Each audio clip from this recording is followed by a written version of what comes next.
નમસ્કાર મિત્રો, વિડીયોમાં તમારું સ્વાગત છે। જી હા મિત્રો, અત્યારે હાલના મોટા અને મહત્વના સમાચાર સામે આવી રહ્યા છે। તો મિત્રો, સમાચારમાં વાત કરીએ તો અમદાવાદ વડોદરા એક્સપ્રેસ હાઈવે પર આણંદ નજીક એક મોટો માર્ગ અકસ્માત સર્જાયો છે, જેમાં 3 લક્ઝરી બસ, એક આઈસર ટ્રક અને એક કાર સહિત કુલ 5 વાહનો એકબીજા સાથે અથડાયા હતા। આ અકસ્માતને કારણે એક્સપ્રેસ હાઈવે પર ભારે ટ્રાફિક જામની સ્થિતિ સર્જાઈ હતી।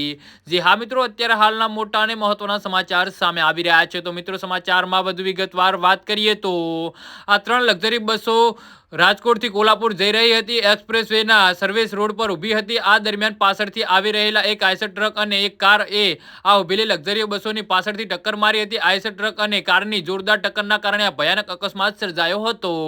જી હા મિત્રો, અત્યારે હાલ મોટા અને મહત્વના સમાચાર સામે આવી રહ્યા છે। અકસ્માતમાં આઈસર ટ્રકને કેબિનનો ભાગ ગંભીર રીતે ક્ષણગ્રસ્ત થઈ ગયો છે। આઈસરના ટ્રકના ચાલક અને કંડક્ટર તેમાં ફસાઈ ગયા હતા। ઘટનાની જાણ થતાં તાત્કાલિક ફાયર બ્રિગેડની ટીમ ઘટના સ્થળે દોડી આવી હતી।